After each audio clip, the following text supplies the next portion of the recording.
সেজদার ভিতরেই আমি কার কার হেদায়েত দিবে, কার কাকে দাওয়াত দিবে, আমি আল্লাহ সেজদার ভিতরেই করে ফয়সালা করে দিব। সেই ওলিদের সেজদার বদৌলতে, চোখের পানির বদৌলতে আজকে আমরা দিন পেয়েছি।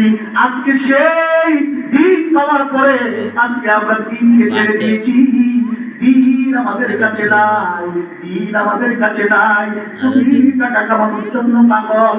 আল্লাহর বান্দা, কোটি টাকার মধ্যে যদি শান্তি থাকতো তাহলে বলছি লক্ষ লক্ষ টাকা খরচ করতো, লক্ষ লক্ষ টাকা মাসে খরচ করতো। শেষ বেলায় এই কোটি টাকার মধ্যে শান্তি না পাইয়া বলছি কি কাণ্ডটা ঘটাইছে সব আপনাদের জানা আছে। অথচ এই দিনের জন্য আল্লাহ তার কলেজার টুকরা ইমাম হাসান হুসাইনকে কুরবানি দিয়েছে। এই দিনের জন্য আল্লাহর নবী চার চার পুত্রকে দুনিয়া থেকে হারায়া দিয়েছেন। এই দিনের জন্য জান্নাতের ঘরে পর্যন্ত, হ্যাঁ, যিনি জান্নাতের সন্তানী তার ঘরে পর্যন্ত না খাওয়া রাখছে। আল্লাহর নবীর সব কলেজার টুকরা মা ফাতেমার ঘরে 3 দিন 4 দিন পর্যন্ত খাদ্য নাই। ইমাম হাসান হুসাইন শিশু মানুষ, নবীকে ডাক দিয়া মাকে ডাক দিয়া বলতেছেন, মা খাবার দাও, খাবার দাও, ক্ষুধার যন্ত্রণা করে যায় লাগো, পেটটা পিঠের সাথে লেগে গেছে, ও মা একটু খাদ্যের ব্যবস্থা করো রে মা। আল্লাহ নবীর কলিজার টুকরা মা ফাতেমা বলতেছে, এই তো বাবা বসে দিয়েছি। পানি জাল দিতেছে, পানির নিচে তাপ দিতেছেন, আর ইমাম হাসান হোসেনকে বুঝাইতেছেন, ও কলিজার টুকরা এই তো ভাত পাক হয়ে যাইতেছে, এই তো খাদ্য রেডি হয়ে যাইতেছে। ততক্ষণে ইমাম হাসান আর হুসাইন দুর্বল হয়ে ঘুমায় পড়ছে।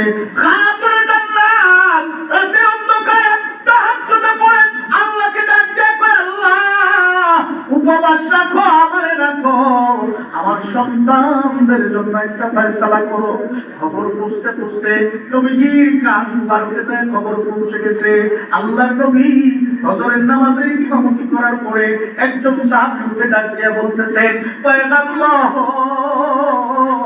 খবর কি জানেন নাকি? যে কি খবর?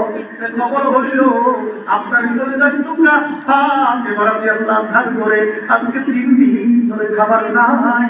আপনার কলিজার টুকরা হাসান হুসাইনের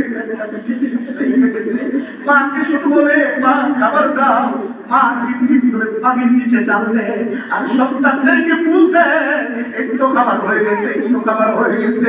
পয়গম্বরের কথা শুনি না পাগলের মতো ছুটে গেলেন ফাতেমার বাড়িতে। ফাতেমা রাদিয়াল্লাহু তাকে ডাক দিয়া বলেন, মা গো, ও মা খবরটাকে তুমি আমারে দিতে পারো না?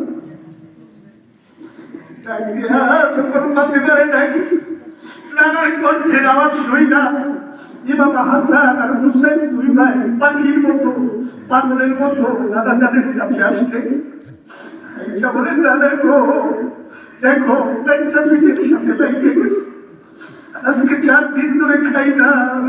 ও